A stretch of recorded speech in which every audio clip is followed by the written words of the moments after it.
Hello and welcome to Necronalysis. I'm Atreides, and today I'm covering Evil Genius, which came out in 2004. It was developed by Elixir Studios and was originally published by Sierra Entertainment. This is another one of those games that I've played before, but I've never actually beaten it.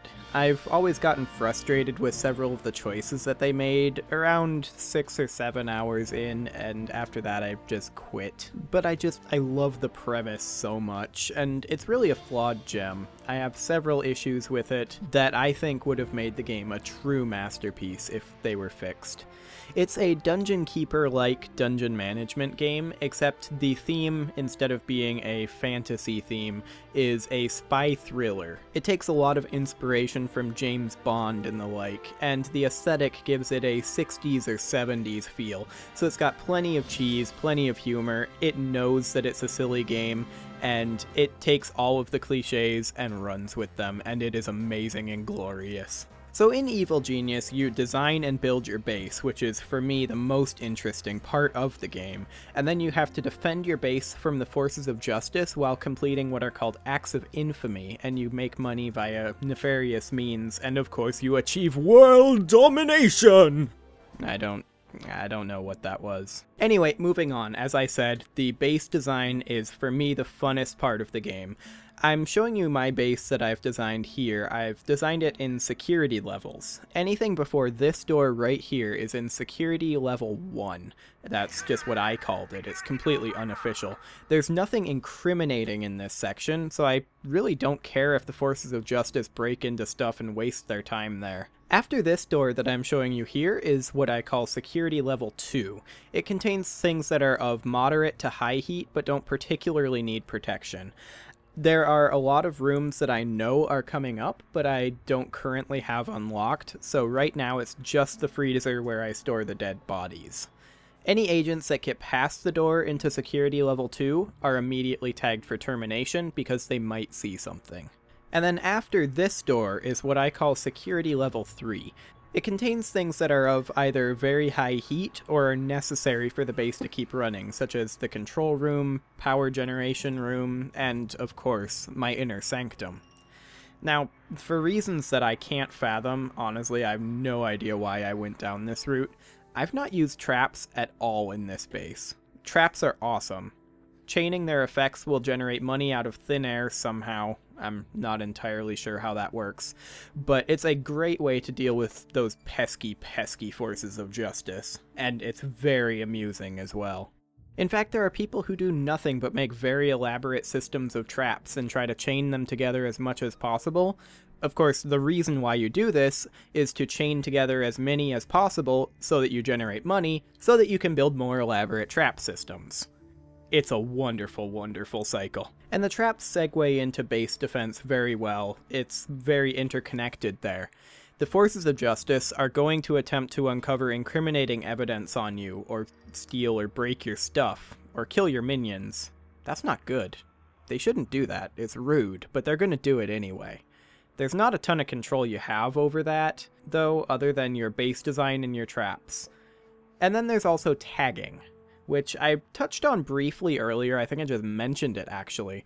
But you can either tag characters to be killed, captured, or weakened. And then any minion that is capable of one of those tags, upon seeing an enemy with one of those tags, will proceed to do just that. However, with the forces of justice, later in the game, it starts doing really, in my opinion at least, stupid things like saboteurs burrowing into your most secure room, breaking all of your stuff, and then burrowing back out before your minions can even respawn. I can understand burrowing in, but also burrowing out? That's not cool. I think that's a bad design decision, and that's not fun, in my opinion. As far as micromanagement, other than the tagging system, you really only have direct control over your henchmen. Now, that's completely separate from your minions. Your henchmen are like powerful minions. You know what henchmen are. You've seen Bond movies. They're henchmen. But you also have complete control over your evil genius. Not that that's really going to do much good. Your evil genius can't do anything except stand around and inspire loyalty and occasionally die if you put him in a bad place. Outside of your base, the other main mechanic is the world map, on which you can perform several different tasks, one of which is the Acts of Infamy, as they're called. That acquires notoriety, which is one of the factors that goes into how many minions you can have. It takes certain minion numbers and certain types of minions to perform an act of infamy, but it's actually just a timer at that point with no real interaction. Success or failure is going to be randomly generated, at least as far as I can tell. Success is going to raise your heat with that faction, as well as your notoriety, and raising your heat is going to send the forces of justice to your island. I mean, they'll come anyway. It's not a very secret island, apparently. But high heat will send more, better, and smarter enemies. Other actions that you can perform on the world map include things like stealing, which in my opinion is the easiest method of obtaining passive income. It'll raise your heat with that faction, but you get passive income every 60 seconds. And some types of minions are better at stealing than others. Military types seem to be the best, in my experience. The other primary beneficial action that you can take is plotting, which will uncover additional acts of infamy in the region, but that will raise your heat just as much as stealing, and you won't have any income. The final action that your units can perform is kind of lack of action. It's hiding. Your forces in the region will no longer be damaged by any agents of justice, who I'm going to talk about in a moment here, but you also won't uncover any acts of infamy or steal. It basically just makes your units immune to damage, while completely negating any other effect that they would have in the region, except heat. Heat sticks around. Your units will, however, go back to plotting or stealing, whichever it was they were doing, after a few minutes of hiding automatically. I mentioned it briefly a moment ago, but the reason why you would want your units to hide are the agents of justice. They occasionally pop up and like to kill all of your minions in that region. While hiding will make them, your minions that is, immune, there isn't really a good notification of them appearing when you're at your base. The button turns red and flashes a little bit, but it's really hard to notice, and generally in my experience, by the time you notice, it's too late and your minions are all dead anyway. The plot is advanced by special shiny acts of infamy that act exactly like regular acts of infamy, except that it advances the plot. Which the plot is just as silly and just as cheesy as you would expect for a parody of the spy thriller genre. It's got every cliche, it is wall-to-wall cheese, and it is glorious, glorious cheese. It is amazing at what it does in that respect. The graphics of the game obviously are very cartoony and stylized. Because of that, they're actually not terrible even today. They've aged reasonably gracefully. The worst part graphically is the resolution options. The best I could get was 1280 by 1024. It's possible there might be some sort of a third-party mod, but I've honestly not even looked. The music is pretty good. It's jazz. I like jazz. But mechanically there are some frustrating issues. And all of them, I think, are pretty easy to rectify. I think that there should be a mining mechanic like in Dungeon Keeper that's an early income source. As it is, you have to send most of your minions out to the world to try to gather money, and then you suddenly realize that you don't have anyone left to build your stuff.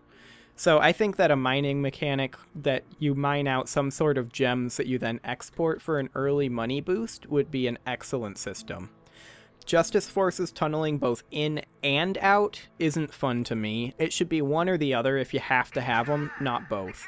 I prefer it when they attack your base in a straightforward fashion. It's just more fun and more cliche, if you ask me, to have all of the forces of justice on a glorious frontal charge! Yeah, once again, this game has done something weird to me. I don't even... But finally, I think that it should really tell the player probably some sort of audio cue when an agent of justice shows up in the world map. Just turning the button red, and then the player noticing a few minutes later and finding all of their minions were dead and being like, huh, so that's why I don't have any money incoming. That's not as good as an auditory cue whenever an agent of justice shows up. I mean, in real life, I'd be able to say, hey, guys, look. There's going to be agents of justices occasionally. I think you should tell me when that happens, or maybe just automatically hide, but I can understand why they would want that to be a manual thing. So I would be like, okay, guys, you're not smart enough to hide on your own. So tell me when an agent of justice shows up. Just be like, hey, evil genius dude, there's an agent of justice in here. And then I'd be like, oh, okay, you should hide. And they'd be like, got it. Wouldn't that just be so much better? I just went on a really long tirade about this one very simple concept that really probably didn't need explanation. That's wonderful. Okay, let's start working on some sort of a conclusion on this thing. I think that the game is definitely worth playing for sure for the first 6-ish hours if you're feeling evil today. I mean, do you have currently an evil laugh welling up inside of you? Yes? Okay, then you should definitely play Evil Genius. It's really addictive. I filmed way more than I intended, I'll be honest. I intended to get like 2 hours of footage to cut down to this. I kind of ended up with 8. The little issues really start being a problem about 4 to 6 hours in, depending on how quickly you play and how much you overbuild. I've never really gotten much further than that. There is a second island that you can unlock that has a lot more space than your first island. I've only gotten there maybe twice, though. As far as an updated or remade version, I would love an updated version of Evil Genius with up-to-date graphics, these few little issues fixed, maybe a few new features, but, and this is a big but, my research today turned up Evil Genius Online, the Facebook game. No! Sorry about that. Yeah, that's pretty much my opinion on Facebook games. The GOG version that I've got here runs perfectly on modern systems. I haven't tried the Steam version, but I expect it would run exactly the same. As usual with me, you can get the game from either Steam or GOG. The links to both are in the description, and it's going to be $9.99 either way at time of recording. So if you liked this episode or found it useful, as usual, like, comment, subscribe, blah blah blah. If you didn't like it, leave a comment telling me why you watched this far in this video that you hated, when you could have been running up to a random person in the street, slapping them with a herring, and then dancing away. So, as usual, new Necronalysis will be on Friday. Sorry for the delay of 3 days on this one. It's been a rough winter. Once again, new Necronalysis next Friday, and until then, fare thee well.